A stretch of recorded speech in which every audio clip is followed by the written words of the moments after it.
Yang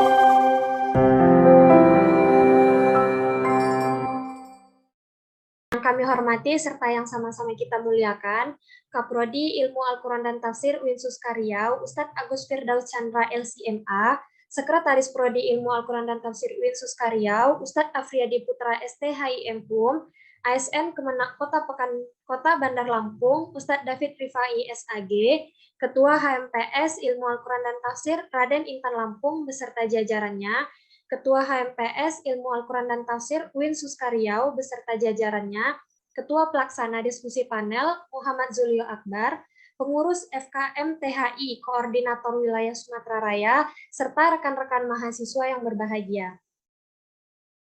Hadirin hadirat rahimakumullah, untuk memperlancar acara serta mengharap ridha dari Allah Subhanahu wa taala, mari kita buka acara ini dengan bersama-sama mendengarkan pembacaan tilawatil Quran yang akan dilantunkan oleh Saudara Ahmad Fikri. Kepada Saudara Ahmad Fikri dipersilahkan.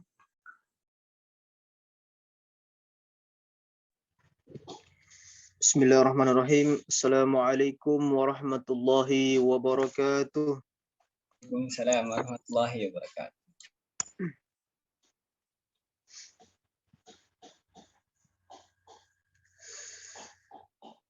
A'udzu billahi minasy syaithanir rajim.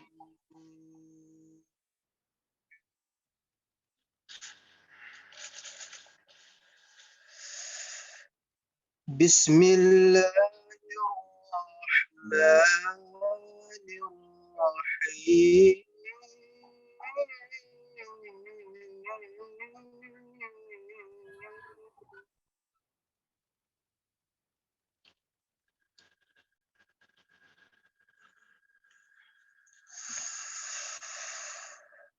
Innal ladzina taqaw idza massahum ta'ifun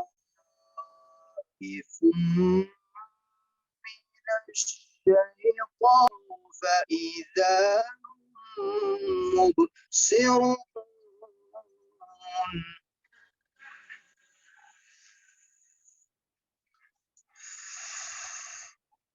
wa ikhwanuhum yamudunahum fil ghayyi thumma la yuqsirun.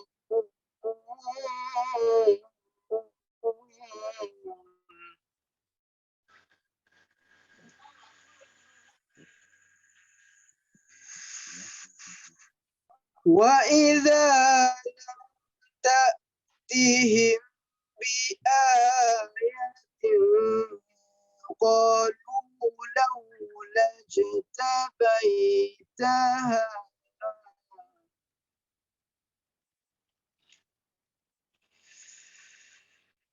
wa idza lam ta'tihim bi ayatin qalu lawla jtabaitaha qul innama yattabi'u ma yuha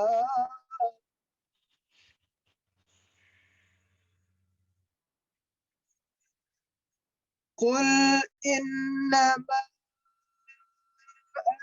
yattabi'u ma yuha ilayya min rabbi hadza basairun min rabbikum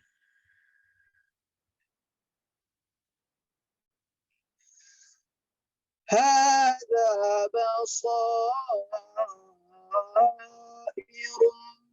min rabbikum wa hudan wa rahmatun liqaumin yu'minun.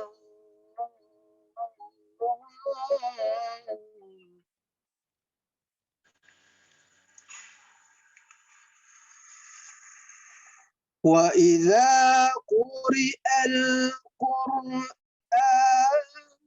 فاستمعوا له وأنصتوا لعلكم ترحمون.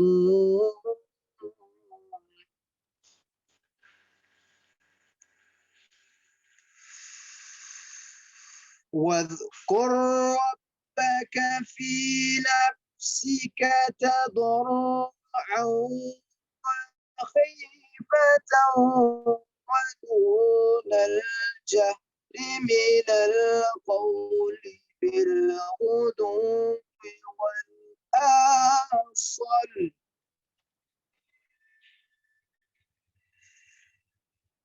وخيفة ودون الجهر من القول بالغدو والآصال ولا تكن من الغافلين.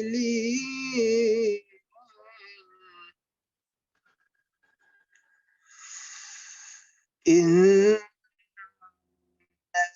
الذين عند ربك لا يستكبرون عن عبادته ويسبحونه وله يسجدون.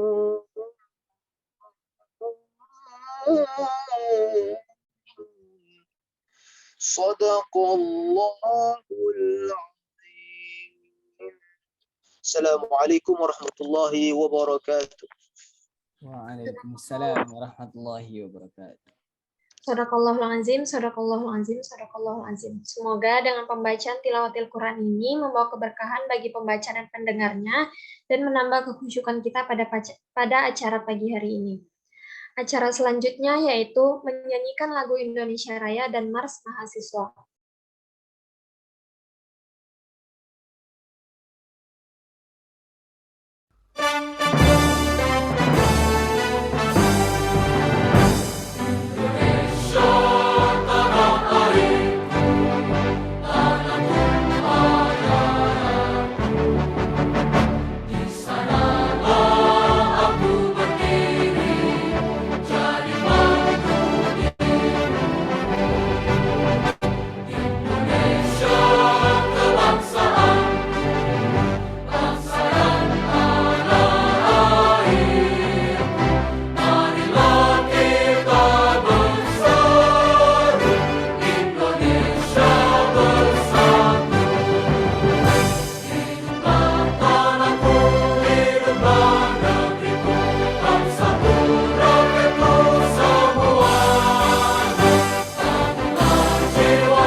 catatan kebanggaan di lembar sejarah manusia.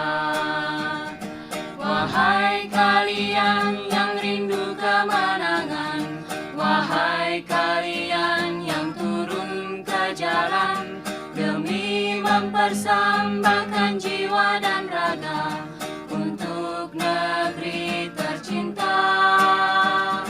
Wahai kalian yang rindu kemenangan, wahai kalian yang turun ke jalan demi mempersembahkan jiwa dan raga untuk negeri tercinta.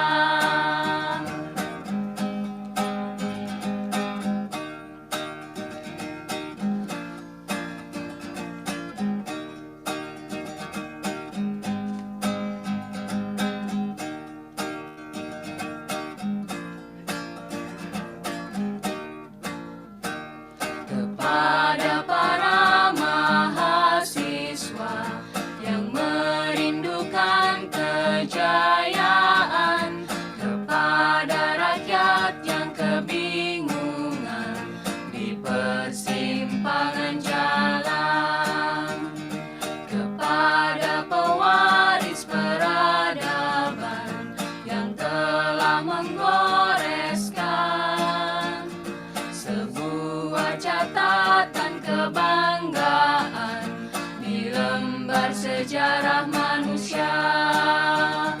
Wahai kalian yang rindu kemenangan, wahai kalian yang turun ke jalan demi mempersembahkan jiwa dan raga untuk negeri tercinta.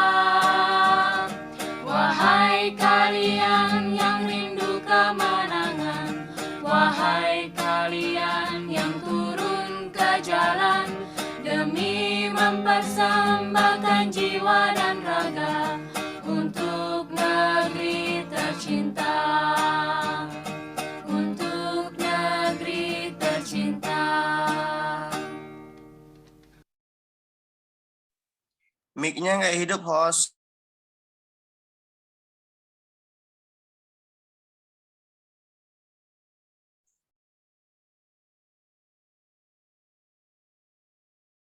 Baik, memasuki acara selanjutnya, yaitu kata sambutan dari Ketua Pelaksana Muhammad Zulio Akbar. Kepada Saudara Muhammad Zulio Akbar, dipersilahkan.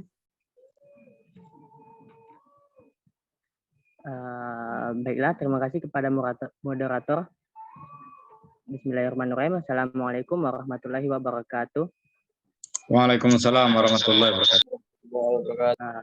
Alhamdulillah, bismillah, alhamdulillah, wassalatu wassalamu ala rasulillah, wa ala alihi wa sahbihi wa mawala wa ba'du. Pertama-tama, puji dan syukur atas kehadirat Allah Subhanahu wa Ta'ala, yang mana berkat rahmat, nikmat, dan karunia-Nya lah kita dapat hadir berkesempatan pada acara atau kegiatan hari ini. Kemudian salawat berangkaikan salam tidak lupa kita aturkan kepada junjungan alam, yakni Nabi Muhammad Sallallahu Alaihi Wasallam, yang melafazkan Allahumma shalli ala Muhammad wa ala ali Muhammad. Di sini saya sebagai ketua pelaksana pada kegiatan diskusi panel, izinkan saya untuk menyampaikan sepatah dua patah kata dalam prosesi pembukaan yang akan dilakukan ini. Kemudian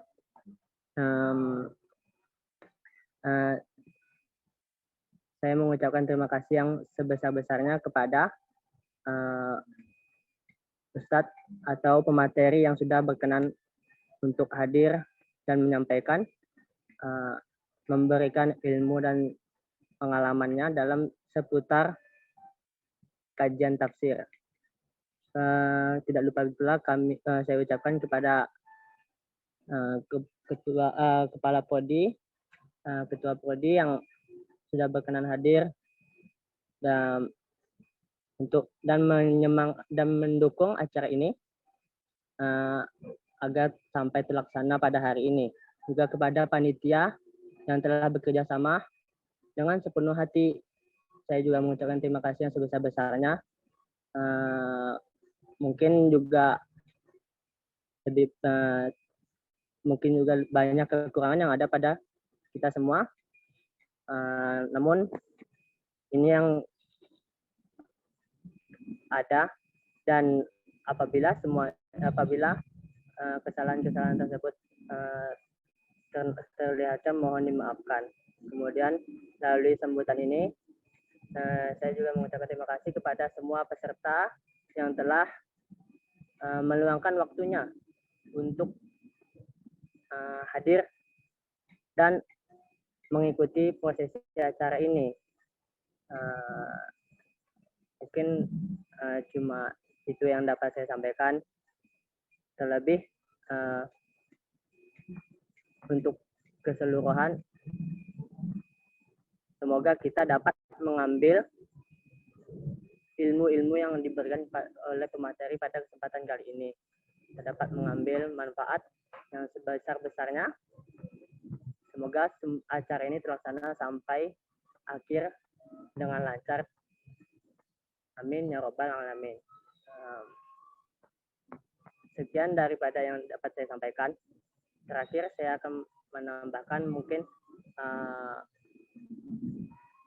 bahwasanya tanpa sasaran dan rencana untuk meraih apa yang kita tuju, maka kita adalah seperti kapal yang berlayar tanpa tujuan. Maka sebelum mencapai cita-cita kita juga harus merencanakan, menata ulang, dan melalui proses banyaknya pengalaman yang kita lalui. Mungkin daripada yang dapat saya sampaikan. Wabillahi taufiq wal hidayah. Assalamualaikum warahmatullahi wabarakatuh. Warahmatullahi wabarakatuh. Terima kasih kepada Saudara Muhammad Zuli Akbar. Berikutnya kita masuk ke kata sambutan dari Ketua HMPS Ilmu Al-Quran dan Tafsir yang akan diwakili oleh Wakil Ketua HMPS Muhammad Said Akil Ahwazik. Kepada Said, dipersilakan. Oke, terima kasih pada MC. Bismillahirrahmanirrahim. Assalamualaikum warahmatullahi wabarakatuh. Waalaikumsalam warahmatullahi taala wabarakatuh. Alhamdulillahirabbil alamin wa bihi nasta'in ala umuri dunya waddin. Assalatu wassalamu ala asyrafil anbiya'il mursalin wa ala alihi wa sahbihi rasulillah ajmain, amma ba'du. Bersyukur kepada Allah dengan mengucapkan alhamdulillah, bersalawat kepada Nabi Muhammad SAW dengan mengucapkan Allahumma salli ala sayyidina Muhammad wa ala ali sayyidina Muhammad. Yang kami hormati Ketua Program Studi Ilmu Al-Quran dan Tafsir Al-Ustadz Agus Firdaus Chandra LCMA. Yang terhormat Sekretaris Prodi Ilmu Al-Quran dan Tafsir Ustadz Apriyadi Putra STHI M.Hum selaku pemateri pertama kita nantinya. Dan yang terhormat ASN Kemenak Kota Bandar Lampung Ustadz David Rifai SAG selaku pemateri kedua. Dan ketua yang kami hormati Ketua HMPS YT Raden Intan Lampung beserta jajarannya, dan Ketua Pelaksana Diskusi Panel Muhammad Julio beserta pengurus FKMTHI Koordinator Wilayah Sumatera Raya serta teman-teman mahasiswa peserta diskusi panel yang kami banggakan. Hadirnya teman-teman di sini membantu kami untuk mensukseskan dari mana program kerja yang telah kami rancang. Program kerja yang telah kami rancang yang berdasarkan dari visi misi yang telah kami buat. Nah, diskusi panel ini adalah salah satu proker untuk menyukseskan visi misi HMPS ke depannya. Dan selanjutnya ini ada masih banyak proker-proker ke depannya yang berhubungan dengan visi misi yang telah kami rancang di ke depan harinya. Seperti nanti adanya webinar literasi, adanya webinar tentang FIPKA, adanya juga tentang menyambut 17 Agustus, dan kedepannya masih ada acara-acara yang dapat menyukseskan visi misi dalam periode ini. Dan diskusi panel ini adalah salah satu untuk mengoptimalkan dari mana Tridharma perguruan tinggi, salah satunya yaitu penelitian dan pengembangan. Maka di sini terima kasih kami ucapkan kepada panitia yang telah menyukseskan dan merancang sedemikian rupa. Terima kasih kepada moderator, kepada narasumber yang telah berkenan hadir untuk mengisi acara ini, dan teman-teman yang berbahagia. Serta mohon maaf kami ucapkan kepada seluruh teman-teman, seluruh peserta diskusi panel apabila di mana terdapat kekurangan di sana sini, mohon maaf kami ucapkan. Mungkin sekian dari kami. Billahi taufiq wal hidayah. Assalamualaikum warahmatullahi wabarakatuh. Waalaikumsalam warahmatullahi wabarakatuh. wabarakatuh. Terima kasih kepada Saudara Said Akil. Berikutnya kita masuk kata sambutan dari Kaprodi Ilmu Al-Quran dan Tafsir UIN Suskariau kepada Ustadz Agus Firdaus Chandra LCMA. Dipersilakan. Baik, bismillahirrahmanirrahim. Assalamualaikum warahmatullahi wabarakatuh. Waalaikumsalam. Alhamdulillah, summa salatan ala rasulillah wa ala alihi wa sahbihi mawala. Asyhadu an la ilaha illallah wa asyhadu anna Muhammadan abduhu wa rasuluhu sallallahu alaihi wasallam, amma ba'du. Bapak narasumber yang sama-sama kita muliakan, calon Dr. Afriyadi Putra, Bapak Dr. calon dokter juga insyaallah Bapak David Rifai dari Bandar Lampung, kemudian Ketua HMPS, Ketua Panitia yang sama-sama kita cintai. Bagaimanapun ini adalah apresiasi yang saya ingin menyampaikan, apresiasi yang luar biasa, terutama kepada panitia yang tak kenal liburan, walaupun sudah masa libur, tapi ternyata semangatnya justru malah berkobar ketika sudah masuk di masa liburan. Ini yang kita ingin harapkan ini dari pemuda harapan bangsa ke depannya. Bahwasanya liburan itu hanyalah bagi kaum yang bermalas-malasan.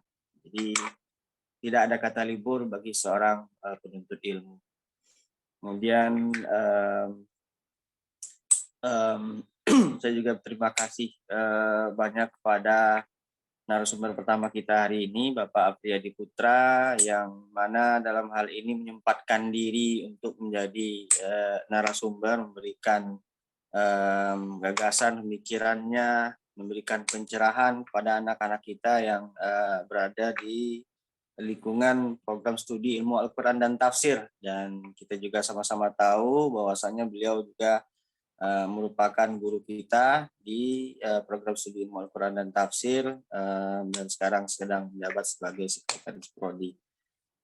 Dari beberapa hasil penelitiannya kita melihat bahwasanya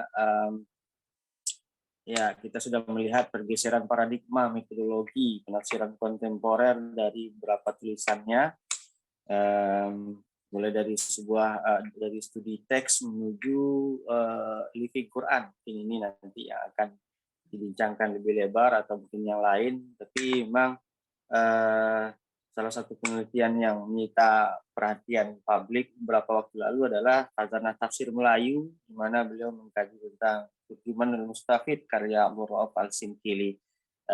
Kita berharap nantinya Pak Afriyadi Putra bisa mengantarkan mahasiswanya untuk mengkaji tafsir-tafsir yang lebih spesifik berada pada daerah Melayu yang tentunya dari Riau. Ucapan ribuan terima kasih juga kita sampaikan kepada Ustadz David Rifai dari Bandar Lampung. Ini luar biasa Ustadz, jauh kita dipertemukan melalui Zoom meeting ini. Tadi saya sempat bercerita dengan Ketua Panitia bahwasanya ini lahir dari sebuah silaturahmi yang muncul ketika forum pertemuan program studi beberapa waktu lalu. Terima kasih banyak Ustadz, dan kita memang berharap nantinya siraman dan pencerahannya sehingga lagi-lagi kita membakar semangat kawan-kawan yang ada di program studi IAT, sehingga harapannya memang setelah ini mereka memang tidak lagi libur, tapi justru malahan melakukan berbagai macam kegiatan, baik penelitian ataupun pendidikan dan seterusnya. Artinya sebenarnya menuntut ilmu itu tidak kenal libur, dan kita berharap nanti Ustadz David Rifai mampu memancing hal seperti itu sehingga 2 bulan ke depan memang benar-benar tanpa liburan sama sekali. Terima kasih banyak Ustadz, dan tak banyak mungkin yang bisa saya sampaikan, Medita, selaku host, dan kita berharap nanti acaranya lancar, ada diskusi-diskusi yang menarik, dan tentunya di sini kita melatih diri, melatih berbicara, melatih diskusi, melatih semuanya, dan berharap ada kegiatan-kegiatan lain setelah ini. Artinya ini hanya sekedar pancingan, dan 2 bulan ke depan berharap ya kalaupun tidak sekali seminggu, sekali 2 minggu kita hidupkan acara-acara seperti ini.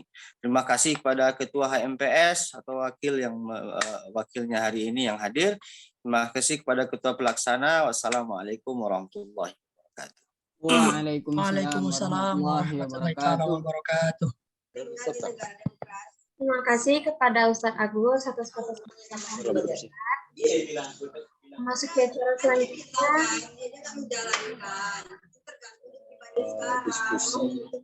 Air mata jatuh berderai karena mendengarkan azan di toa. Sebelum acara dimulai, marilah serentak mengaminkan doa. Acara selanjutnya, pembacaan doa yang akan dipimpin oleh Saudara Supriyadi. Kepada Saudara Supriyadi, dipersilahkan. Baik, terima kasih kepada moderator. Bismillahirrahmanirrahim. Assalamualaikum warahmatullahi wabarakatuh. Waalaikumsalam warahmatullahi wabarakatuh. Demi tidak mengurangi rasa khidmat kita kepada Allah Subhanahu wa taala atas segala limpahan rahmat nikmatnya, marilah segenap kita menundukkan kepala dan mengangkat kedua tangan kita untuk memohon ampun serta meminta kelancaran untuk acara kita pada hari ini. Astaghfirullahaladzim, astaghfirullahaladzim, astaghfirullahaladzim, alladzi la ilaha illa huwal hayyul qayyum wa atubu ilaih. A'udzu billahi minasyaitonir rajim. Bismillahirrahmanirrahim. Alhamdulillahi rabbil alamin. Hamdan na'imin, hamdan syakirin, hamdan yuwafi ni'amahu wa yukafi'u mazidah. Ya Rabbana lakal hamdu kama yanbaghi li jalali wajhikal karim wa 'azimi sultanik. اللهم صل على سيدنا محمد وعلى آل سيدنا محمد. ربنا ظلمنا أنفسنا وإن لم تغفر لنا وترحمنا لنكونن من الخاسرين. اللهم إنا نسألك الهدى والتقى والعفاف والغنى. اللهم يا مقلب القلوب ثبت قلوبنا على دينك وعلى طاعتك.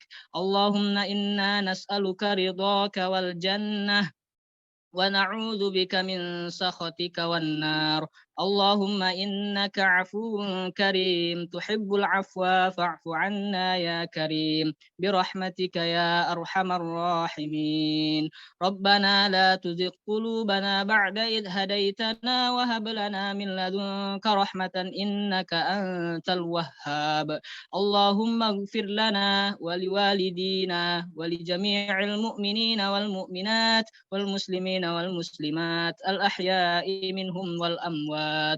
ربنا آتنا في الدنيا حسنة وفي الآخرة حسنة وقنا عذاب النار. وصلى الله على سيدنا محمد. سبحان ربك رب العزة عما يصفون وسلام على المرسلين والحمد لله رب العالمين. تقبل الله منكم. السلام عليكم ورحمة الله وبركاته. Waalaikumsalam warahmatullahi wabarakatuh. Baiklah, berikutnya memasuki acara inti kita, yaitu diskusi pada pagi hari ini. Saya Medita Aulia Panjaitan, selaku MC, pamit undur diri dan akan diserahkan kepada Kak Alif Andaruriadi, selaku moderator. Wabillahi taufiq wal hidayah. Wassalamualaikum warahmatullahi wabarakatuh. Waalaikumsalam warahmatullahi wabarakatuh. Terima kasih Kak Dita. Oh ya, sebelum kita lanjut ke acaranya, boleh dong rekan-rekan di sini kita absen dulu nih. Rekan-rekan di sini tuh dari univ mana aja sih? Silahkan diketik di kolom komentar. Oke, sebelumnya dimohonkan 5 menit sebelum dimulainya acara kita. Kami informasikan juga untuk audio dan juga videonya. Mohon diposisikan untuk videonya on, audionya di-off-kan ya. Dan untuk para peserta diperbolehkan untuk makan dan minum, namun audionya di-off-kan. Agar para peserta tidak seperti melakukan video ASMR. Oke. Lalu peserta diharuskan menggunakan pakaian yang rapi dan sopan dan disarankan untuk menggunakan celana panjang. Ini supaya mengantisipasi lupa ketika Anda berdiri tetapi hanya menggunakan celana pendek saja. Oh, baik, di sini. Wah, keren banget ya. Ini ada dari UIN Suskaryau, ada dari UIN Jakarta juga nih. Ada juga, wah banyak sekali nih, kalau mau dibaca nggak selesai nanti. Oke, kita lanjut saja ya. Bismillahirrahmanirrahim. Assalamualaikum warahmatullahi wabarakatuh. Waalaikumsalam warahmatullahi wabarakatuh. Salam sejahtera bagi kita semua. Semoga selalu di dalam lindungan Allah Subhanahu wa taala. Teman-teman di sini apa kabar? Semoga dalam keadaan sehat walafiat ya. Baik secara badaniah ataupun batiniah, terlebih lagi sehat secara finansial. Amin ya rabbal alamin. Baik, kami ucapkan selamat pagi dan selamat bergabung yang terhormat Bapak Kaprodi, Ustadz Agus Firdaus Chandra LCMA, ada juga Sekretaris Program Studi Ilmu Al-Quran dan Tafsir, Bapak Afriyadi Putra STHI MHUM, yang kami hormati juga Bapak David Rifai ASN dari Kementerian Agama, sebagai narasumber kita yang kedua pada hari ini, dan tidak lupa pula rekan-rekan yang kami banggakan, rekan mahasiswa dan juga seluruh peserta yang telah hadir pada kesempatan kali ini. Baik, dengan sangat antusias sekali, saya Alif Andarur Riyadi yang tentunya akan memandu diskusi kita pada kesempatan kali ini. Baik, rekan-rekan sekalian, nampaknya sebelum dimulai acara diskusi kita nih, kita perlu perkenalan dulu nih dengan narasumber kita. Ada dua nih narasumber kita.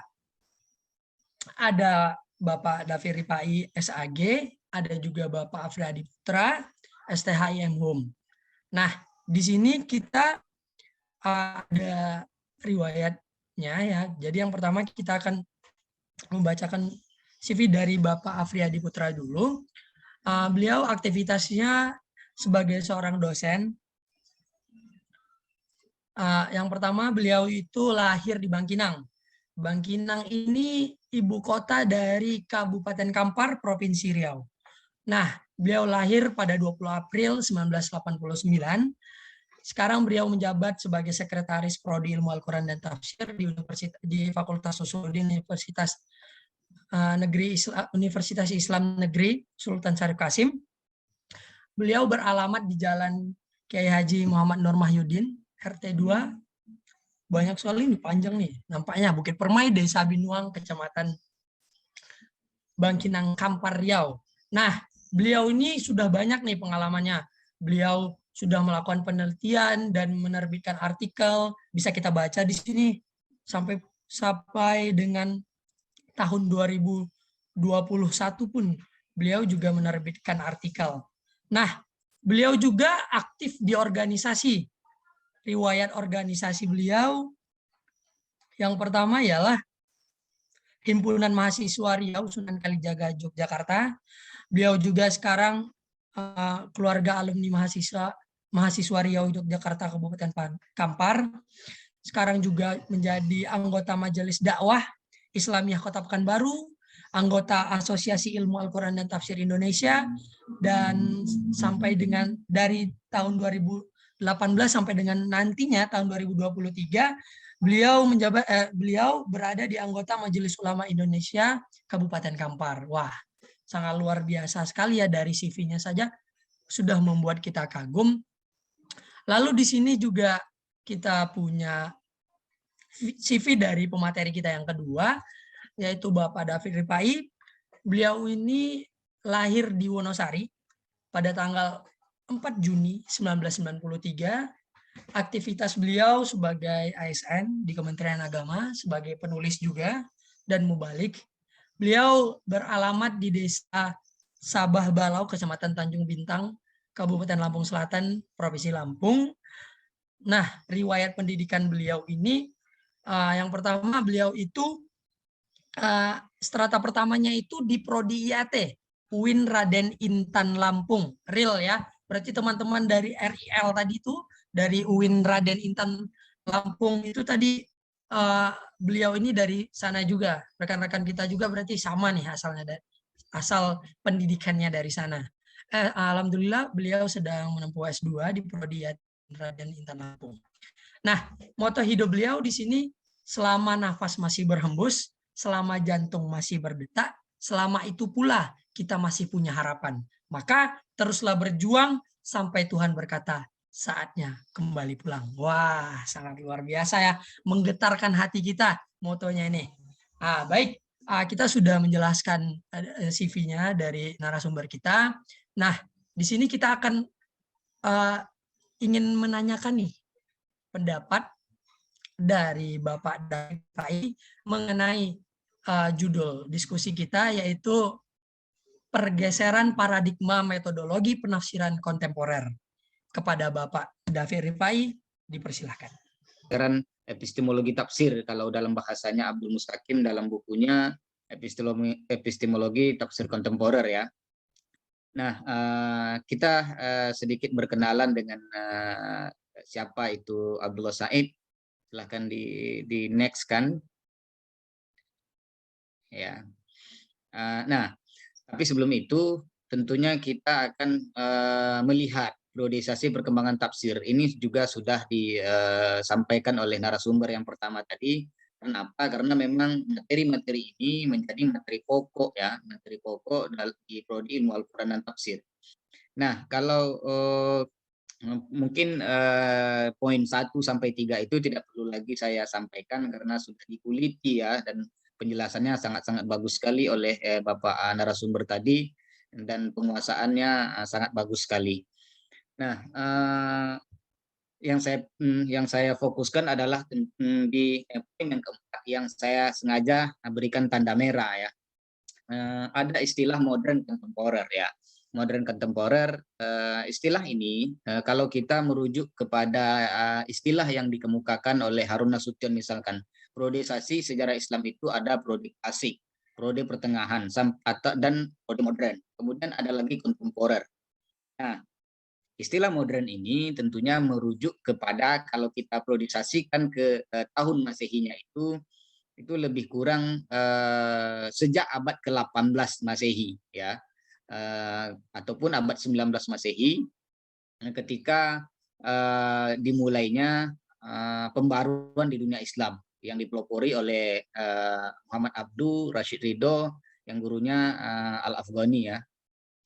Kemudian nah, istilah kontemporer ya, istilah kontemporer ini jika kita lebih spesifikkan tahunnya itu merujuk kepada adanya perang 6 hari antara Arab Saudi dan Israel yang itu terjadi pada tahun 1967 ya, baru beberapa puluh tahun yang lalu.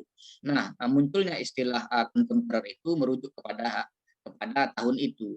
Ataupun secara lebih spesifik ingin saya sampaikan, istilah kontemporer itu berawal dari tahun 1967 sampai saat ini, maka itu disebutkan istilah kontemporer. Kemudian yang ingin kita lihat pergeseran paradigmanya itu bagaimana tafsir-tafsir ataupun pemikiran tafsir yang ada di rentang tahun itu, sejak tahun 1967 itu. Nah, tadi juga sudah disampaikan, karena apa? Karena memang Al-Quran itu turun kepada Nabi Muhammad 14 abad yang lalu. Ya. Sementara zaman terus berkembang, terus berubah, sampai nantinya tentunya di hari kiamat. Nah, Al-Quran itu tidak akan pernah bertambah lagi. Sudah terdiri dari 114 surat, tidak akan pernah bertambah. Rasulullah pun juga tidak bisa memberikan solusi terhadap persoalan-persoalan yang terjadi di tengah-tengah umat. Namun Al-Quran itu di samping menjadi mukjizat terbesar bagi Nabi, dia di dalam Al-Quran itu sendiri mengandung mukjizat dari aspek lugawinya, kemudian dari aspek ijaz ilminya, kandungan ilmiahnya, kemudian dari mafatihul ghaibinya, dan kandungan syariat Islam. Maka dari itu Al-Quran ini terus dikaji, terus bisa memberikan solusi terhadap perkembangan zaman, meskipun Al-Quran itu sudah berusia belasan abad. Maka ada gium yang sering kita kenal adalah Al-Quran Sholih Likulli Makan wa Zaman. Seperti yang sudah disampaikan oleh narasumber tadi, Al-Quran itu tetap bisa ataupun sesuai terhadap dimanapun tempatnya dan kapanpun waktunya. Nah, karakteristik dari penafsiran di era modern kontemporer ini adalah kemudian memposisikan Al-Quran sebagai petunjuk. Nah, ada sisi-sisi menarik, yaitu salah satunya adalah kontekstual dan berorientasi kepada spirit Al-Quran, ya. Kemudian ilmiah, kritis, dan non sektarian. Maksudnya apa? Bahwa tafsir-tafsir kekinian itu tidak lepas dari adanya sentuhan dengan ilmu-ilmu lain yang dalam istilah lain disebut interdisipliner. Masuknya kajian-kajian, masuknya pendekatan ilmiah ataupun tafsir ilmi, kemudian tafsir bernuansa kebahasaan dengan perspektif hermeneutisnya, kemudian yang kritis terhadap penafsiran ataupun kitab tafsir pada masa ataupun generasi-generasi sebelumnya.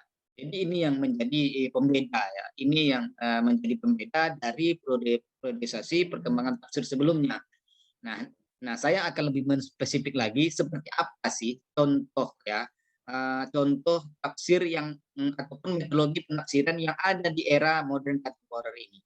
Jadi kita mengambil satu kasus yang di pemikiran Abdullah Said dengan metodenya tafsir kontekstual. Nah, seperti apa tafsir kontekstual ini?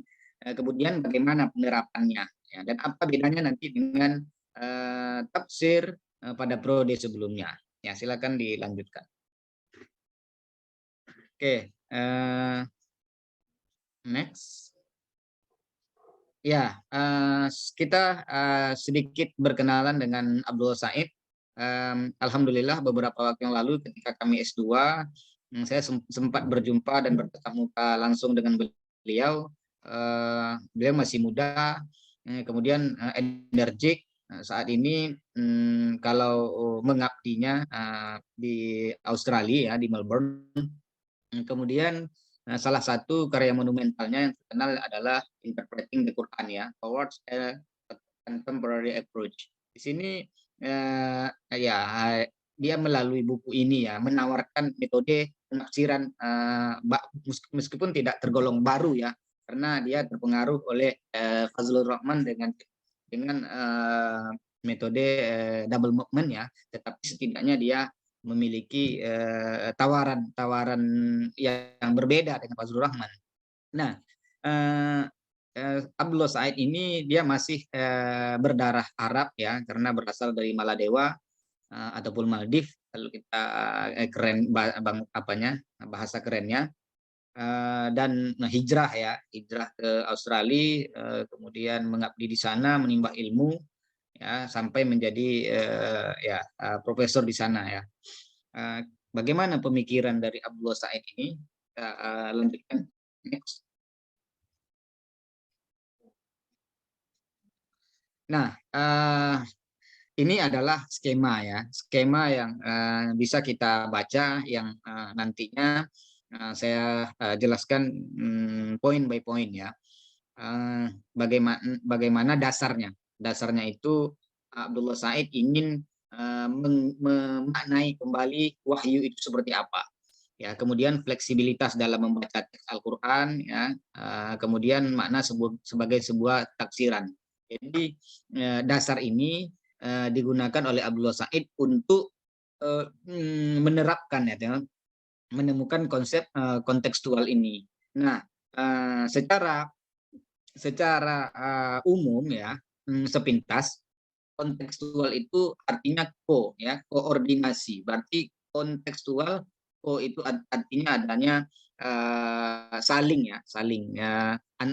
saling berkomunikasi, berinteraksi antara teks dengan konteks. Jadi itu kontekstual.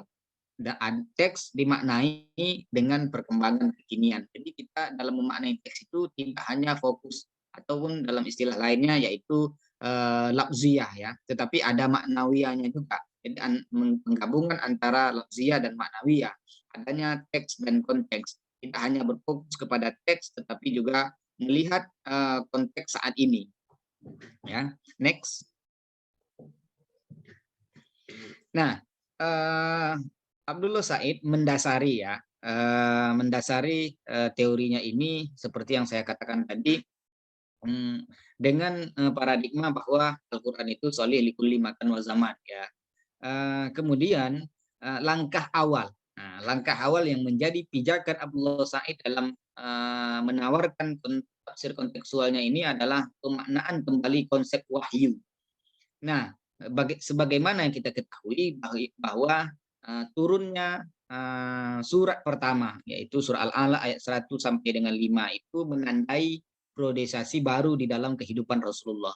Yang sebelumnya beliau adalah manusia biasa, tapi dengan adanya diberikan wahyu, maka Rasulullah menjadi manusia pilihan, menjadi seorang Rasul yang tugasnya menyampaikan risalah risalah Islam tidak hanya untuk dirinya sendiri, tidak hanya untuk keluarganya, tetapi untuk umat bahkan sepanjang waktu.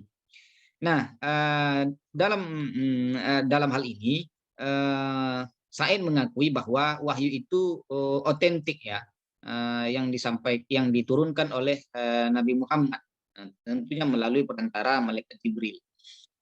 Kemudian melalui ini Said juga ingin menyampaikan ataupun memberikan kritiknya terhadap ilmuwan Muslim klasik ya, yang hanya menganggap bahwa wahyu itu ya sudah kalam Tuhan semata ya, tanpa memberikan perhatian, apalagi anggapan bahwa Nabi itu memiliki peran di dalamnya. Karena kita tahu ya bahwa ada asbabun nuzul. Nah, itu penting sekali di dalam sebuah penafsiran. Bagaimana Said ingin memberikan perhatian penuh ya, memberikan perhatian penuh terhadap asbabun nuzul. Karena apa? Karena munculnya ayat-ayat itu tidak terlepas dari interaksi Nabi Muhammad dengan masyarakat Arab ketika itu. Munculnya ayat-ayat misalkan yas'alunaka anil mahid ya, yas'alunaka anil ahillah dan lain sebagainya. Itu adalah bentuk bagaimana umat Islam ketika itu menjadikan Rasulullah itu memang sebagai tempat mengadu apapun persoalannya. Maka disitulah munculnya peran Nabi sebagai pembawa risalah, juga sebagai mufassirul awal Al-Quran, yang dia memberikan dengan Al-Quran itu dia ingin memberikan solusi terhadap persoalan-persoalan yang dihadapi oleh umat Islam ketika itu. Next, kita lanjutkan. Kemudian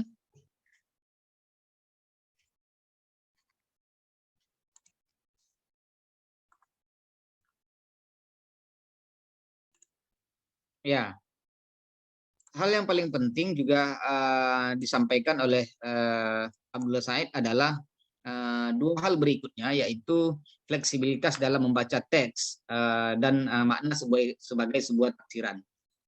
Saya percepat saja karena mungkin ya nanti bisa dibaca, nanti kita lanjutkan dengan diskusi ya.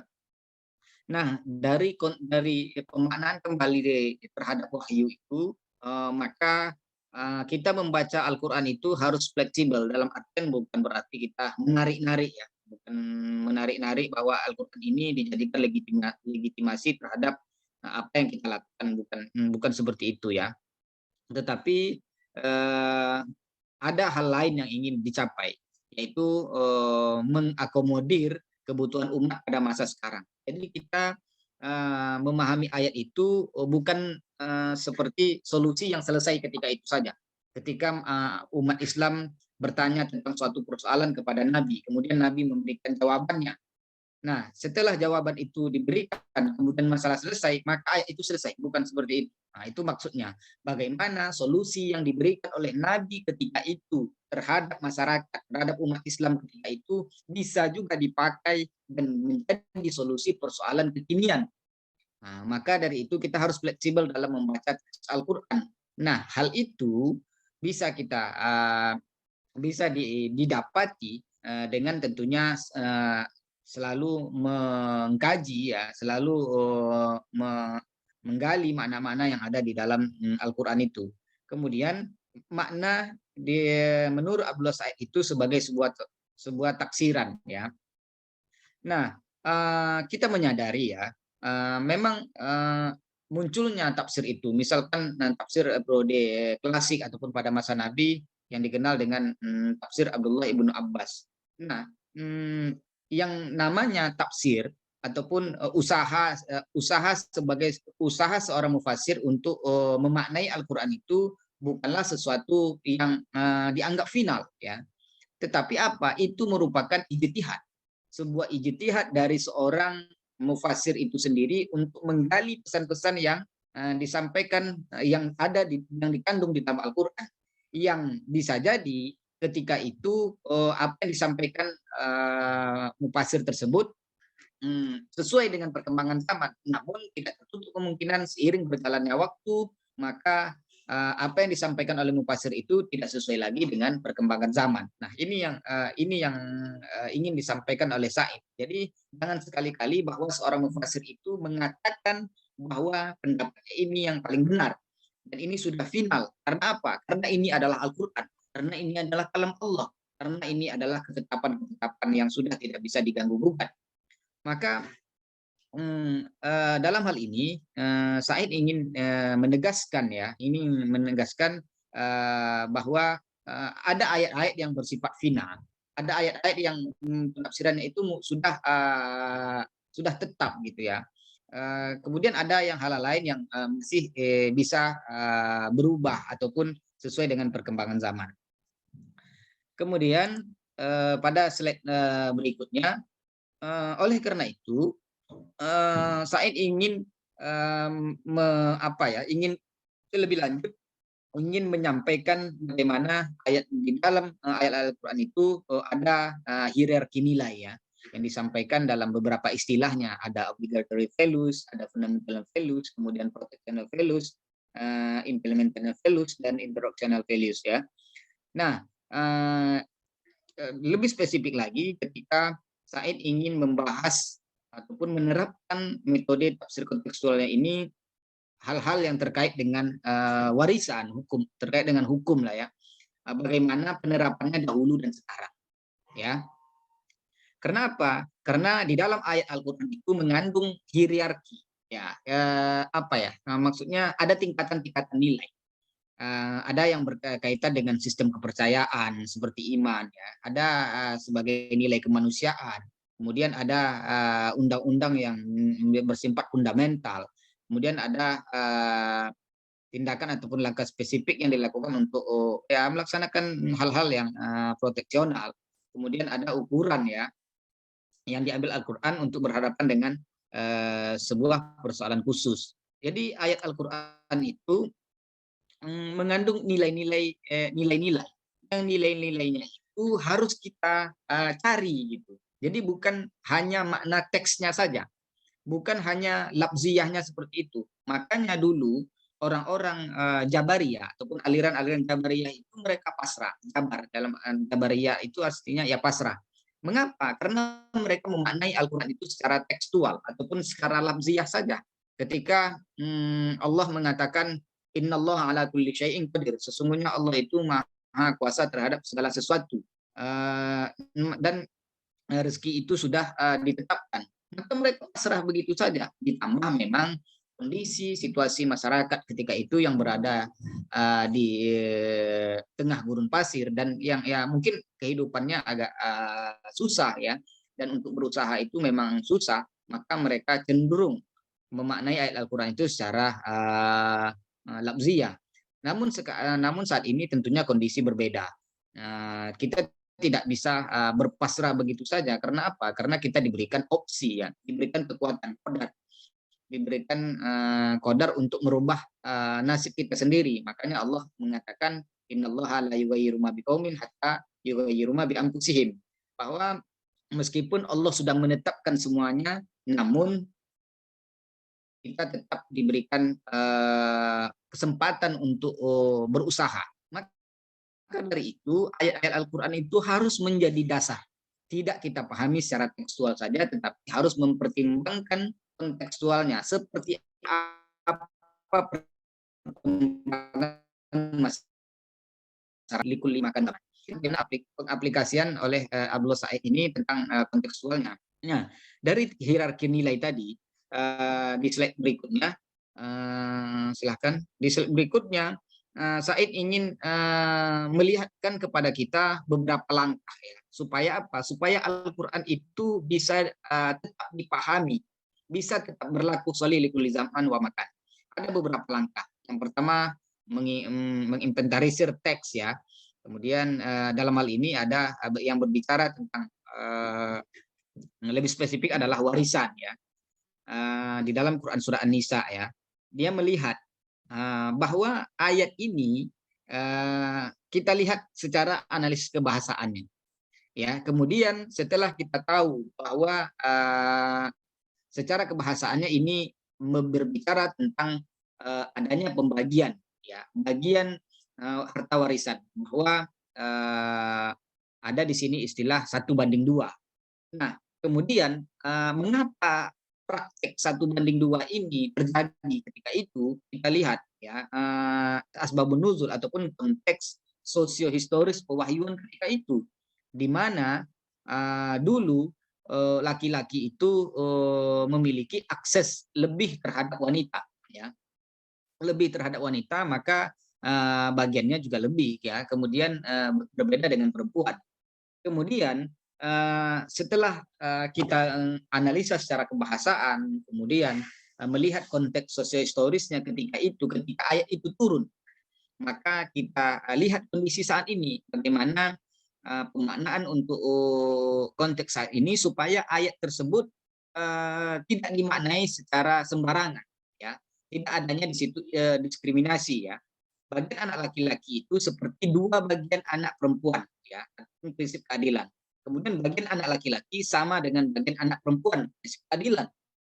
Jadi yang diambil itu adalah prinsip keadilannya, bahwa anak laki-laki itu mendapatkan 2 bagian anak perempuan. Jadi anak laki-laki dapat 2, anak perempuan dapat 1. Itu adalah konsep keadilan, prinsip-prinsip keadilan ketika itu. Karena apa? Karena memang kondisi masyarakatnya, sosiohistorisnya seperti itu. Namun saat ini bagian anak laki-laki sama dengan bagian anak perempuan, ya. Maksud saya bagian anak laki-laki itu sama dengan bagian anak perempuan. Intinya itu adalah samaannya itu. Walaupun angkanya berbeda. Namun itu bukanlah tindakan diskriminasi. Ya, Islam tidak pernah mendiskriminasi. Ya, tidak menganggap bahwa perempuan itu ada laki-laki itu lebih superior dan perempuan itu inferior. Tidak ada. Bahkan datangnya Islam itu mengangkat harkat perempuan yang sebelumnya bisa diwariskan, bisa diperjualbelikan. Namun dengan adanya dengan syariat Islam, maka derajat wanita itu meningkat ya. Kemudian adanya 2:1 itu sekali-kali tidak ada diskriminasi, tetapi melihat saat itu peran seorang laki-laki yang nantinya menjadi kepala keluarga, menjadi penanggung jawab, kemudian mungkin ya menjadi pengayom bagi perempuan. Ya. Kemudian ada beberapa hierarki nilai yang dapat kita lihat pada slide berikutnya.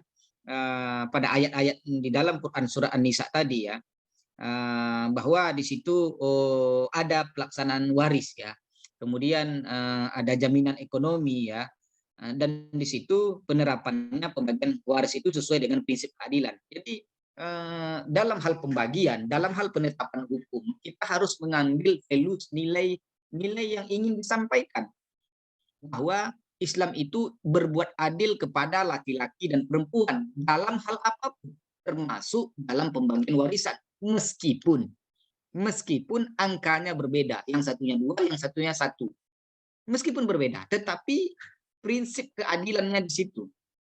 Sekali lagi saya ingin menyampaikan bahwa dalam hal ini Abdullah Said melalui kontekstualnya ini ingin menegaskan bahwa Islam itu adalah agama yang adil, agama yang memberikan jaminan yang pasti kepada umatnya, meskipun nominalnya ataupun meskipun angkanya itu berbeda dalam hal pembagian warisan. Ya. Dan hal-hal ini tentunya sesuai dengan kondisi ketika ayat ini diturunkan dan kondisi saat ini. Maka terakhir sebagai penutup supaya tidak terlalu panjang, saya sebagai kesimpulan di slide berikutnya, teori kontekstual Abdullah Said ini dia terinspirasi ya dengan double movement, dengan gerakan ganda yang dikemukakan oleh Fazlur Rahman yang dia sampaikan di dalam bukunya ya. Di dalam bukunya dia sampaikan bahwa Abdullah Said terinspirasi terhadap pemikiran Fazlur Rahman. Nah, dalam hal ini Abdullah Said juga mengalami kegelisahan di mana para orientalis juga ingin mengkritisi ya bahwa Islam itu adalah agama yang bersifat ya diskriminasi ataupun agama yang mengandung unsur-unsur ya mengutamakan ataupun di dalamnya ada unsur-unsur kekerasan seperti ayat-ayat tentang peperangan, tentang kisos. Padahal ketika itu adanya peperangan, adanya kisos adalah jaminan terhadap nyawa ya, hal yang paling berharga. Saya sering menyampaikan bahwa adanya kisos itu memberikan jaminan kepada kita bahwa tidak ada yang paling berharga di dunia ini melainkan nyawa. Maka Islam menjaga itu. Kalau kalian tidak ingin nyawa kalian dihilangkan oleh orang lain, maka jangan sekali-kali kalian menghilangkan nyawa orang lain. Kalau kalian tidak ingin dibunuh, maka jangan sekali-kali kalian membunuh. Tetapi dalam hal itu hal yang terkandung di dalam perintah kisos adalah bagaimana kita berbuat, kita menjamin rasa aman antara satu sama lain. Dan lebih dari itu, jika terjadi maka Islam menganjurkan untuk saling memaafkan. Nah, ini prinsip-prinsip seperti ini yang ingin Islam sampaikan, yang ingin ayat Al-Quran sampaikan dalam wahyu. Jadi wahyu itu bukan hanya sekedar teks saja, tetapi terkandung di dalamnya solusi-solusi yang bisa diterapkan sejak dulu ya, sejak Al-Quran itu turun sampai saat ini. Maka terakhir sebagai penutup, yang ingin Said sampaikan di dalam tafsiran kontekstualnya ini adalah adanya prinsip keadilan ya. Melalui tafsir kontekstualnya, pergeserannya dari yang sebelumnya ke teks, maka konteks ingin menyampaikan bahwa dalam pembagian warisan itu diutamakanlah prinsip-prinsip keadilan. Nah, saat ini jika pembagian warisan itu 1:1, maka itu juga adil. Dulu 1:2 juga adil. Nah, bedanya adalah kondisi saat itu.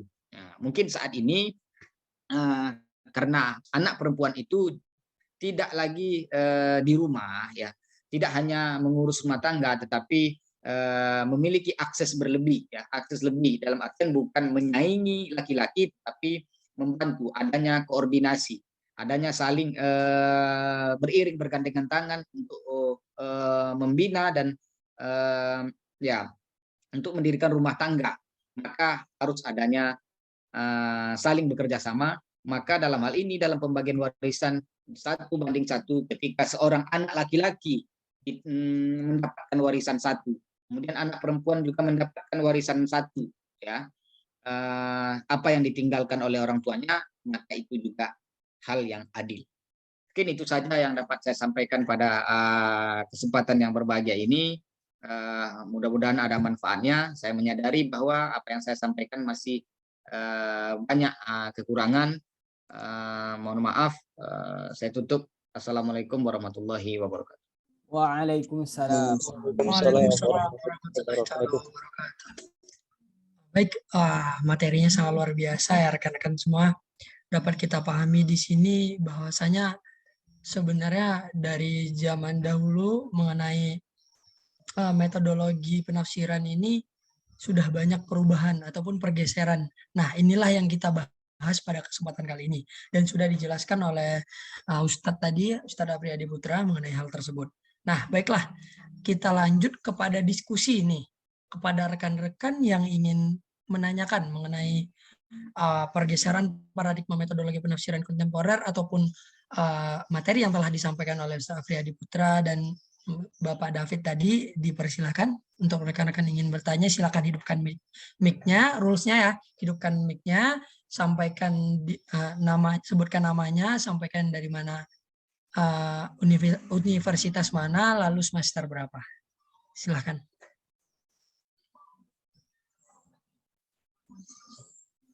Oke, baik. Nampaknya Saudara Akil ingin bertanya ya. Kepada Muhammad Sayyid Akil ya. Ya, Silahkan. terima kasih. Ya. Terima kasih kepada moderator yang telah memberikan saya waktu untuk bertanya. Bismillahirrahmanirrahim. Izin bertanya.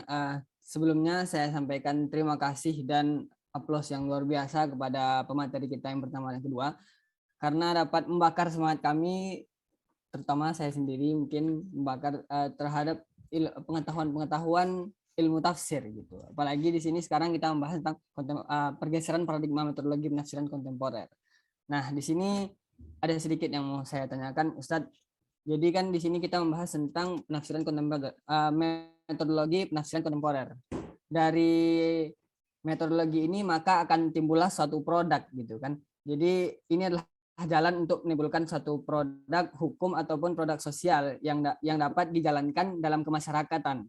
Nah, di sini agar tidak terjadinya permasalahan atau tidak terjadinya kesalahpahaman dalam penafsiran, maka ada tidak batasan-batasan agar tidak terjadinya kesalahan dalam penafsiran, agar tidak timbulnya produk yang salah itu, Ustaz. Nah, mungkin itu aja yang kami tanyakan. Terima kasih kepada Ustaz. Syukran. Baik, nampaknya kehadiran di sini masih dengan Ustadz Afriyadi Putra. Dengan begitu, Ustadz Afriyadi Putra disilahkan untuk menjawab pertanyaan tersebut terlebih dahulu. Kan yang lain dulu. Oke, yang lain dulu ya kita. Sambil menunggu nanti materi yang pertama. Oke, baik. Berarti kita tampung dulu ya, Pak. Oke. Ya. Nah, ini ada pertanyaan pertama dari Saudari Dina Istiqomah. Dina Istiqomah dipersilakan untuk menghidupkan audionya yang ingin bertanya kepada pemateri.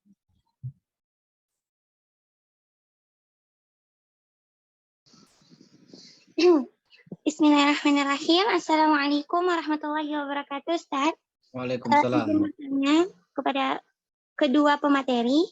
Pertanyaannya, bagaimana pandangan pemateri terhadap seorang intelektual dalam menganalisis tafsiran pada ayat-ayat Al-Quran, di mana ia merubah paradigma dan epistemologi tafsir dari nalar ideologis ke nalar kritis.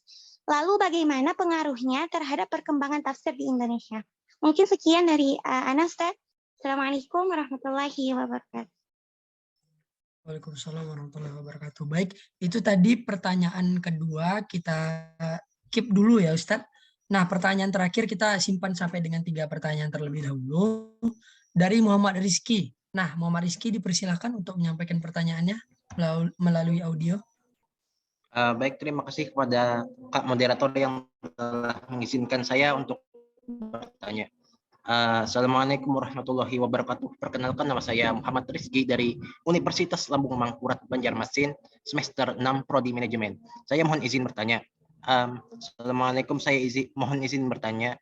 Saya sering mendengar di YouTube atau media sosial gitu, bahwa mengaji itu katanya harus berguru, termasuk dalam memahami atau menafsirkan terjemahan artinya. Apakah benar dalam memahami ayat Al-Quran tersebut harus dibimbing oleh guru, meskipun kita itu paham mengenai makna dari ayat Al-Quran tersebut? Tidak boleh pribadi. Sekian, terima kasih. Wassalamualaikum warahmatullahi wabarakatuh. Baik, nampaknya tadi Muhammad Rizky menjelaskan bahwasanya ia sering mendengar di YouTube dan media sosial bahwa mengaji itu harus berguru, termasuk dalam memahami atau menafsirkan terjemahan artinya. Nah, pertanyaan beliau ialah, apakah benar dalam memahami ayat Al-Quran harus dibimbing oleh guru, meskipun kita paham mengenai makna ayat Al-Quran tersebut? Tidak bolehkah kita menafsirkannya berdasar opini pribadi? Seperti itu, ya Muhammad Rizky, pertanyaannya. Oke, Mas, betul sekali. Oke, terima kasih. Terima kasih. Baik, tadi sudah ada 3 penanya. Yang pertama dari Muhammad Said Akil, lalu ada Saudari Dina Istiqomah dan Muhammad Rizky. Mungkin untuk menjawab, karena ketersediaan dari Bapak Afriyadi Putra bisa menjawab pertanyaan tersebut terlebih dahulu. Lalu nanti pertanyaan kedua ataupun ketiga bisa kita serahkan kepada Bapak David Rifai. Atau Bapak Afriyadi Putra boleh memilih pertanyaan yang mana untuk dijawab.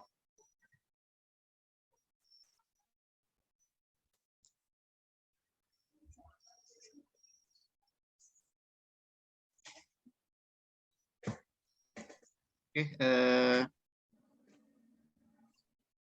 saya menjawab terlebih dahulu.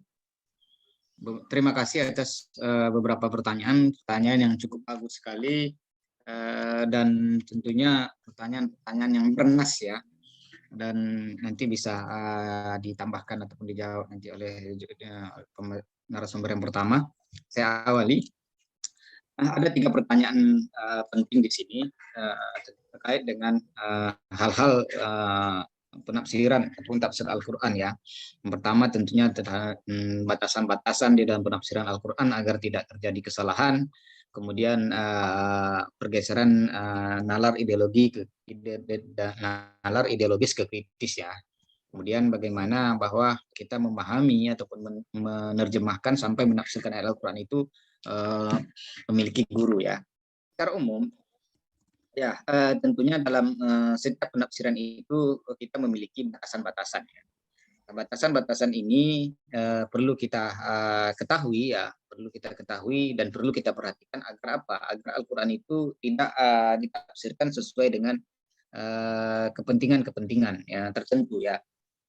Nah, yang pertama kita harus melihat bahwa ayat Al-Quran itu adalah wahyu ya, wahyu itu adalah kalam Allah yang di situ terkandung di dalamnya pesan-pesan ya, pesan-pesan yang Allah sampaikan kepada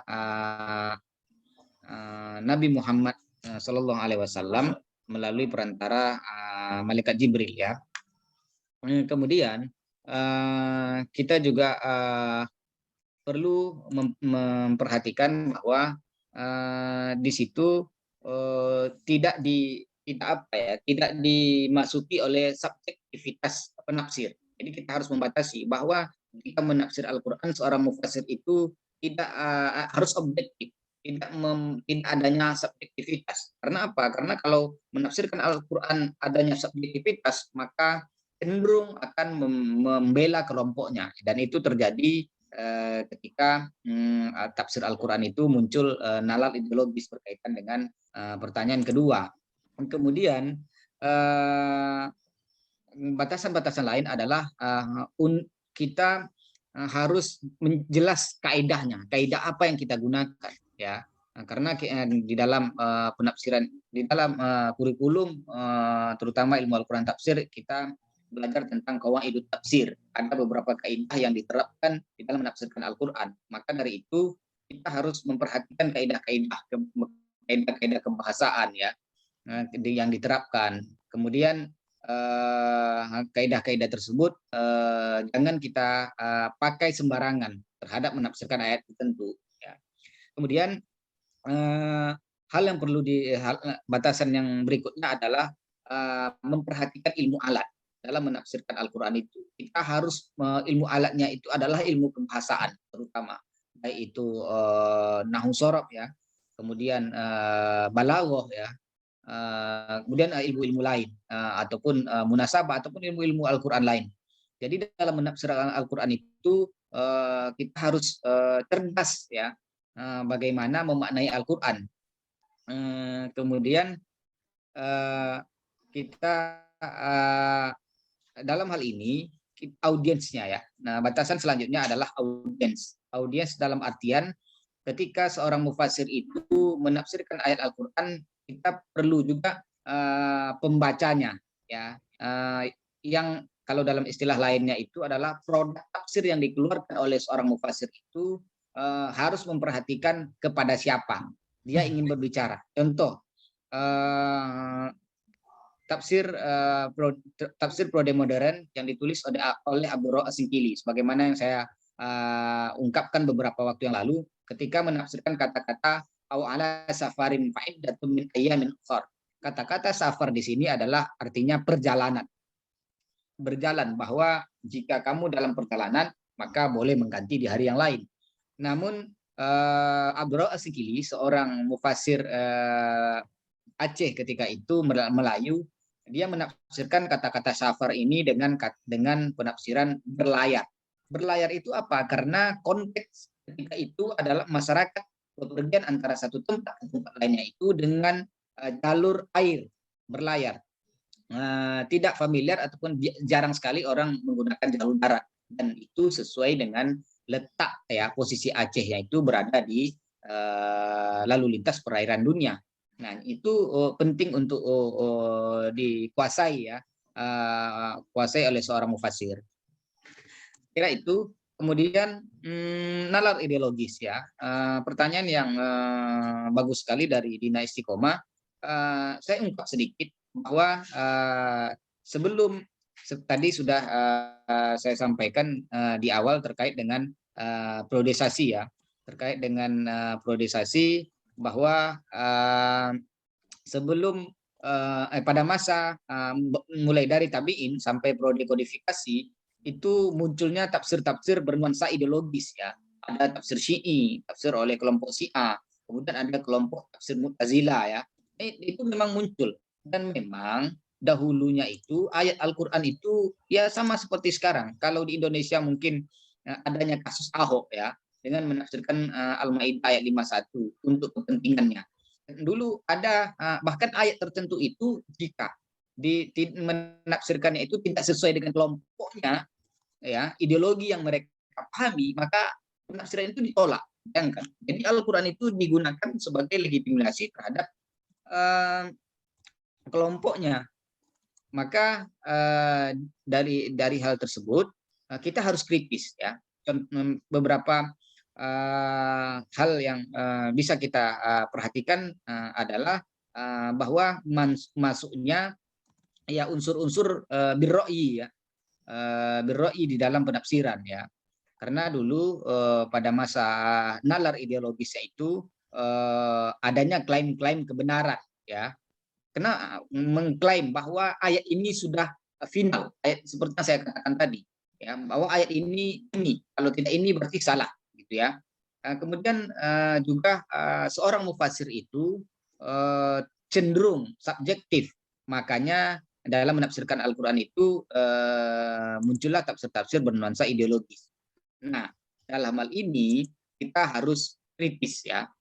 Dalam hal ini kita harus kritis terhadap perkembangan tafsir yang seperti ini. Makanya pada periode berikutnya tidak lagi muncul tafsir-tafsir yang bernuansa ideologis ini. Adanya istilah misalkan sebagaimana yang disebutkan oleh Abdul Mustaqim dalam bukunya Epistemologi Tafsir Kontemporer itu harus adanya paradigma fungsional misalkan. Ya, adanya fungsional dalam artian bahwa adanya dialektika antara wahyu dengan akal, kemudian realitas ke realitas. Jadi wahyu itu dijadikan sebagai sumber yang diolah oleh akal, yang keduanya itu mengalami dialektika dengan realitas. Jadi bukan semata-mata ayat ini seperti ini kemudian dimaknai seperti ini, itu sudah selesai. Maka kalau hal ini terjadi akan memunculkan keributan-keributan, dan Al-Qur'an itu tidak lagi menjadi hudan tetapi menjadi pemecah belah terhadap hal-hal ya di tengah-tengah masyarakat maksud saya. Nah, kemudian bagaimana dengan nalar kritis ini? Nalar kritis ini inilah yang berkembang di periode modern kontemporer. Untuk supaya Al-Qur'an itu tidak dipahami secara sesuai dengan ideologis yang berkembang, ya, maka kita harus memperhatikannya. Kita harus memasukkan unsur-unsur analisis kebahasaan. Nah, inilah terjadi, dari hal inilah terjadinya pergeseran, ya, dengan memasukkan analisis tematik. Misalkan munculnya tafsir maudhu'i yang dikembangkan oleh Abdul Hayy Al-Permawi itu adalah salah satu indikasi bahwa metode penafsiran Al-Quran itu senantiasa berkembang. Dulu mungkin hanya metode tahlili, ya, metode ijmali, kemudian muqarran. Tetapi seiring berkembangan zaman maka muncullah tafsir maudhu'i. Kayak apa? Supaya lebih spesifik bahwa ayat Al-Quran itu dipahami sesuai dengan bagian-bagian.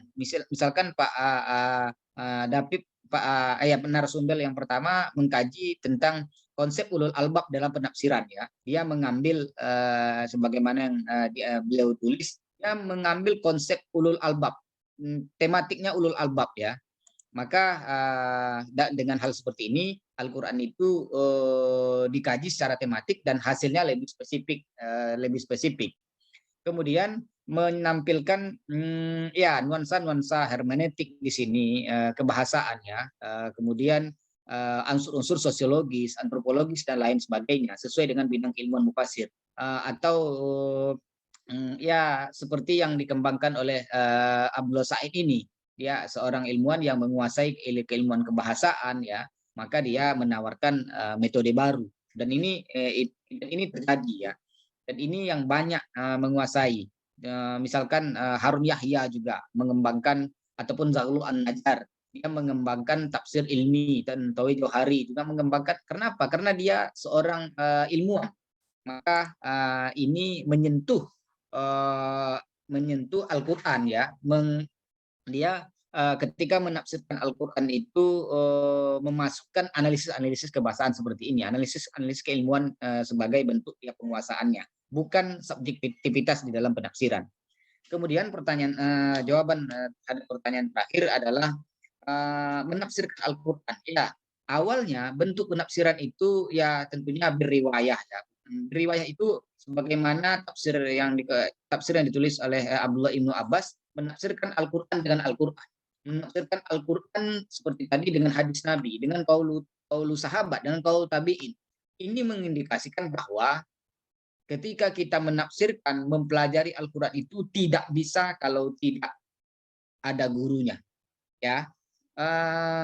Bahwa tradisi sanad itu, ya, tradisi sanad yang kemudian berkembang, ya, dalam di kalangan masyarakat Arab berkembang sampai saat ini, itu menjamin keaslian, menjamin kemurnian. Di dalam kajian Al-Quran misalkan bahwa ayat Al-Quran itu apapun katanya, apapun kalimatnya yang terangkum, yang terangkum, ya, ataupun yang dirangkai menjadi setiap mufradat ataupun kata itu menjadi ayat menjadi surat, dibingkai dalam juz-juz tertentu, itu tidak bisa dibaca sembarangan, meskipun itu tidak memiliki harkat, tidak memiliki tanda titik, ya. Tidak bisa dibaca sembarangan. Karena apa? Karena sudah dalam keilmuan qiraat misalkan sudah ada kaidah-kaidahnya, ya. Ya, baik itu kaidah yang disepakati, ya, ittifaqan, ataupun kaidah-kaidah yang diperdebatkan, ya, ataupun ikhtilafan. Jadi ayat Al-Quran itu tidak berdiri sendiri. Maka dalam hal ini kita membutuhkan seorang guru. Kalau dalam kajian hadis tentunya adanya tradisi tahammul wal ada, ya.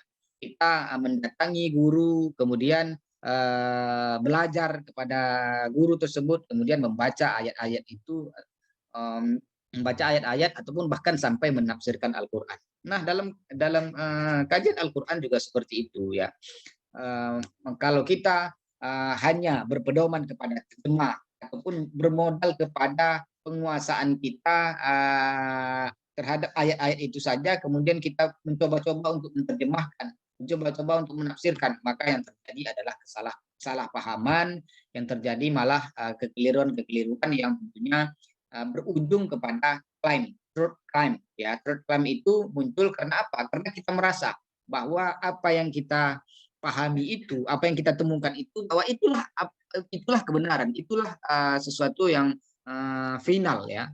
Maka kita menafikan pendapat-pendapat lain. Saya kira itu terlalu lama, nanti saya mengambil kesempatan untuk narasumber pertama menyampaikan jawaban ataupun pendapat.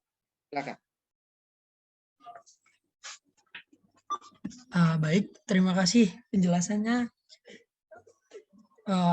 yang disampaikan oleh Bapak Friadi Putra. Di sini nampaknya narasumber pertama ada halangan untuk menjawab pertanyaan-pertanyaan yang sudah ada, dan beliau juga mohon maaf dan beliau sudah undur diri karena memang waktunya bentrok dengan schedule yang beliau miliki. Nah, seperti itulah yang dapat kita pahami, yang kita dengarkan sama-sama tadi. Bapak Afriyadi Putra menjelaskan mengenai pandangan beliau tentang pergeseran paradigma metodologi penafsiran kontemporer ini. Nah, yang telah ditanyakan juga oleh saudara Akil tadi mengenai bagaimana cara kita selamat dari kesalahan metodologi penafsiran dalam era kontemporer, ataupun pertanyaan dari Dina Istuqomah yang sangat luar biasa tadi, yang menanyakan tentang bagaimana pandangan pemateri terhadap seorang intelektual dalam menganalisis tafsir pada ayat Al-Quran, yang mana ia merubah paradigma dan epistemologi tafsir dari nalar ideologi ke nalar kritis. Nah, lalu ada juga pertanyaan dari Muhammad Rizky yang sangat luar biasa juga mengenai sebenarnya mungkin menurut kita ini hal sepele, tapi tidak bisa kita kesampingkan seperti itu. Beliau menanyakan karena beliau sering mendengar di YouTube dan di media sosial bahwa mengaji itu harus berguru. Nah, Bapak Afriyadi Putra tadi sudah menyampaikan bahwasanya yang kita hindari itu adalah mengklaim bahwa diri kita itu benar sendiri. Lalu pendapat orang lain atau guru yang seharusnya kita bisa berguru terhadap beliau, kita kesampingkan karena kita sudah mengklaim bahwa apa yang kita punya ini sudah benar, seperti itu. Lalu Bapak Afriyadi juga tadi menyampaikan jawabannya mengenai dua pertanyaan tadi, bahwasanya untuk mengaji ataupun metodologi kita ini harus memahami dasar terlebih dahulu, ataupun kita harus mengetahui kaidah-kaidah terlebih dahulu, baru kita bisa mentafsirkan, lalu tidak lupa pula kita mengambil rujukan yang sudah ada. Jadi sebenarnya pergeseran itu pasti ada dengan berkembangnya zaman, tapi tidak melupakan bahwasanya menafsirkan itu ada kaidahnya, ada dasarnya, dan bisa kita mengambil rujukan-rujukan yang telah ada, yang telah disampaikan ataupun diterbitkan dalam bentuk buku oleh penafsir-penafsir yang dahulu. Nampaknya seperti itu saja, dan pemateri pertama kita sudah live juga, pemateri kedua kita sudah menjawab pertanyaan yang sangat luar biasa. Saya pribadi sebagai moderator ingin mengajak kita semua nih untuk dokumentasi dulu nih.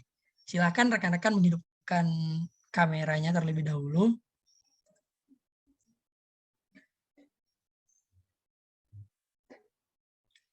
Oke, nampaknya sudah mulai dibuka nih ya. Wah, ganteng-ganteng dan cantik-cantik nampaknya peserta kita pada siang hari ini. Oke, abang-abang yang mau dokumentasi sudah sedia ya. Silakan untuk mendokumentasikan. 3, 2. Oke, mungkin dipimpin oleh Akil mungkin ya. Muhammad Said Akil. Kita dari slide pertama dulu ya. Silakan teman-teman yang belum aktifkan kamera bisa masuk di sesi dokumentasi. Oke, slide pertama 1, 2, senyum. Oke, masuk slide kedua. Ini ramai sekali ya.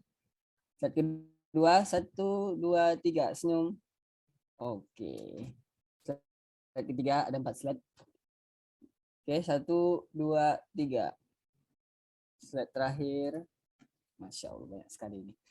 1, 2, 3. Alhamdulillah. Baik, oke, sudah ya. Saatnya kita menyerahkan menyerahkan sertifikat nih kepada pemateri nampaknya. Boleh kita share screen kepada panitia untuk menyerahkan sertifikatnya pada pemateri secara online.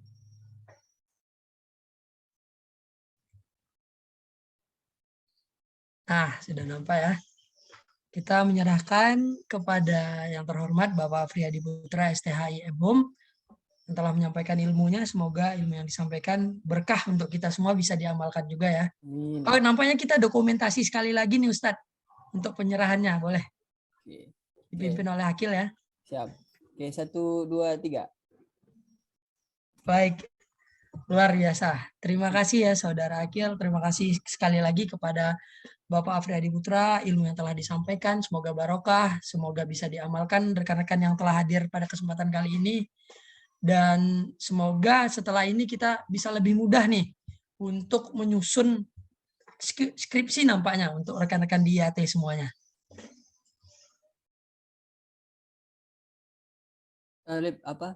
Sertifikat kedua mungkin bisa juga didokumentasikan. Bagaimana? Ini sertifikat kedua, kan ada Ustadz David masih ada ini. Oke, di sertifikat kedua boleh nih di share screen bersama Ustadz David. Kita screenshot ya. Silakan 1, 2, 3. Oke. Oke. Terima kasih Ustadz David Rifai MAG ya sekarang nih. 2022 maaf. Insya Allah MAG insya Allah. Amin. Semoga dipermudah ya Ustadz. Tinggal nunggu wisuda aja nih. Masya Allah. Ya, semoga lancar Ustaz. Amin amin Ustaz, amin amin. Baiklah. Oh iya, diingatkan kembali kepada rekan-rekan yang belum mengisi absen, silakan isi absen supaya kita bisa mengirimkan sertifikat peserta kepada rekan-rekan yang sudah hadir di diskusi panel yang kita selenggarakan ini. Saya sebagai moderator memohon maaf apabila ada kekurangan. Saya sampaikan juga kekurangan dari panitia-panitia. Kami mohon maaf semuanya atas kekurangan yang kami lakukan. Terima kasih sudah bergabung. Terima kasih sekali lagi kepada Ustadz Afriyadi, kepada Ustadz David Rifai yang telah menyampaikan ilmu yang sangat luar biasa kepada kita semua. Kami tutup. Wabillahi taufik wal hidayah. Assalamualaikum warahmatullahi wabarakatuh. Waalaikumsalam warahmatullahi wabarakatuh. Terima kasih panitia, terima kasih MPS IAT. Terima kasih Ustadz. Terima kasih Pak narasumber. Mudah-mudahan tidak bosan untuk diundang lagi. Masya Allah. Ustaz Apriyadi, saya mohon undur diri. Terima kasih banyak. Ya, untuk sharing sama-sama Pak. Mudah-mudahan nanti kita bisa silaturahim secara langsung, secara offline. Ya, Nah, jangan lupa insya Allah. share kontaknya ke panitia. Ya, siap. Nanti biar bisa komunikasi, kita bisa WA-an ya. Iya. Ya, Ustaz.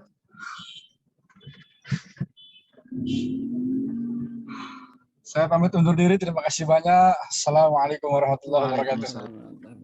Saya juga pamit undur diri ya. Semangat panitia ya. Ditunggu ide-ide kreatif lainnya. Terima kasih Ustaz. Bismillahirrahmanirrahim. Assalamualaikum warahmatullahi wabarakatuh. Kepada Anda.